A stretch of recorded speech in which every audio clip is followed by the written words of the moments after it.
Çekme diyor. Sana da böyle bir kamera lazım. 30 milyon. Şunu söyle anlatacaksın. Yok ya sen ne yaptın ya? Tam Kampta durumunuz nasıl? Türkiye Cumhuriyeti hükümetinin aldığı önlemler yeterli mi? هون موضعكم شلون؟ نحن بالنسبة للمخيم عايشين الحمد لله. الأمور شلون من كانت جيدة، شلون من كانت جيدة، فنحن ما لنا جايين لندور طعام وناكل ونشرب، فهمت علي؟ فهذا الأمر ما بيهمنا.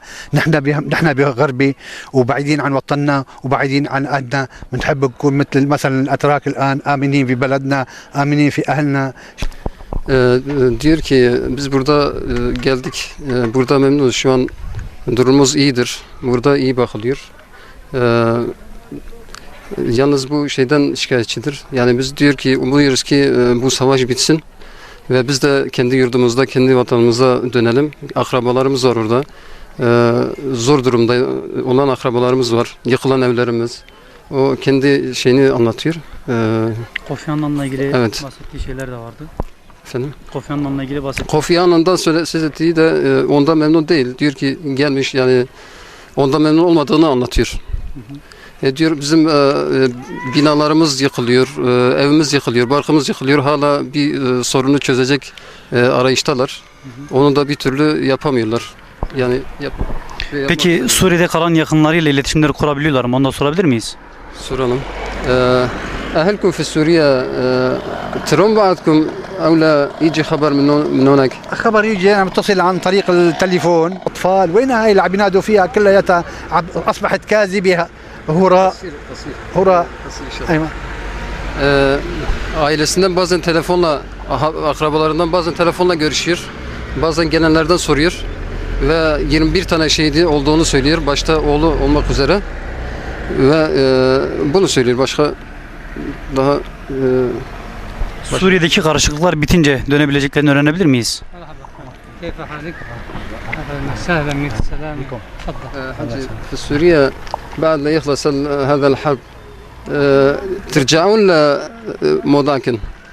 طبعا هلا نحن اذا استقرت الامور ايش بدنا يعني نسوي هنا يعني الاتراك اللي حلب. Ta elbette diyor biz de olaylar bittikten sonra kendi evimize gidip yıkılan evlerimizi imar etmek isteriz. Biz de yurdumuza dönmek isteriz. Ve diyor ki biz inanıyoruz ki yani 100 bin kişinin 100 bin üzerinde şehit olduğunun kanaatindeyiz diyor. İnşallah diyor olay bittikten sonra gitmeyi düşünüyoruz. Ve bir sorabilir miyiz kendilerine, ailelerinden ayrı kaçıncı bayramı geçiriyorlar? كم عيد هنا أنت وأهلك؟ انا كم عيد؟ نحن كنا شي 33 نفس، هلا نزلوا ضليت انا وعائلتي. فهمت علي شو؟ بس انا بدي اكمل لك مشان ال 45,000 اللي راحوا بتدمر. 51 58 من جوع. 58 ماتوا جوعا بباحة السادسة. هاي نتيجة الجوع.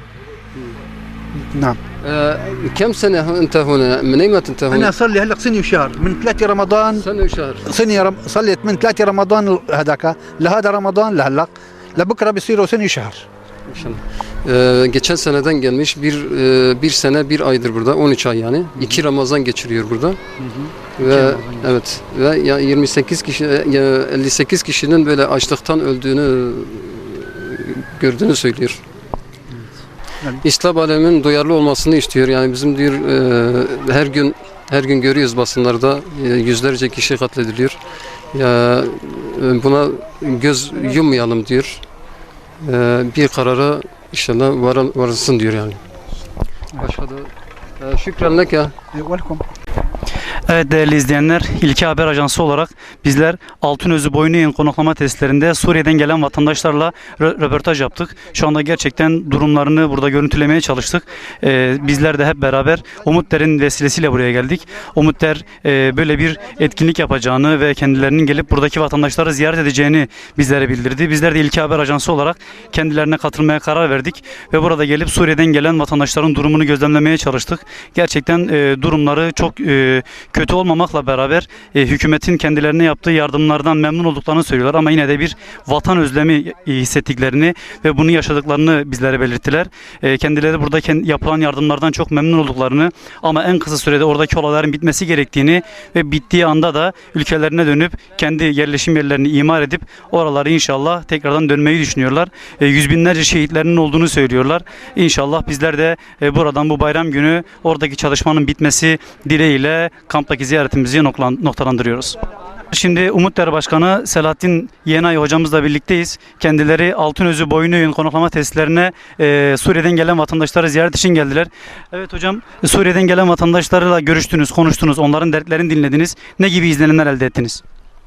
Durumlarının genelde buraya kendilerine bakıldı ama işte ülkelerinde zulmedildikleri, çok sıkıntı çektikleri, hatta konuştuğumuz bir amca 24 yıl hapiste kaldı böyle daracık hücrelerde.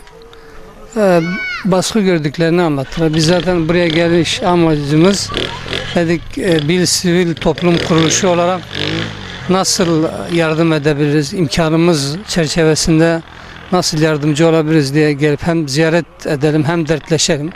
Hamdolsun bir şekilde gelip dertleştik. Kendileri de hani ilk etapta bir şey getirmediysek de gerçekten bu psikolojik destekten de çok memnun olduklarını ifade ettiler.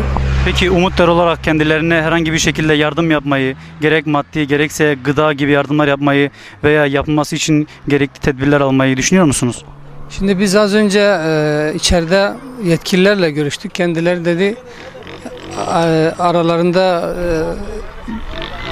dolaşabilmeniz için izin gerekmektedir. Biz tabii onda biz öyle geldiğimiz için iznimiz olmadığı için aralarına gezemedik. Ama dedi yapacağınız yardımı AFAD müdürlüğüne bildirirsiniz. Onlar bize, biz de Kızılay vasıtasıyla dağıtırız. Evet hocam, teşekkür ederim. Son olarak söylemek istediğiniz bir şeyler var mı? Allah yardımcılar olsun inşallah.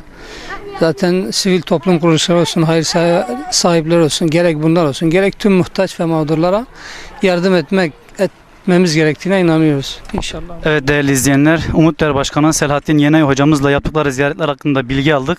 Kendilerine teşekkür ediyoruz. Bu konuda bizlere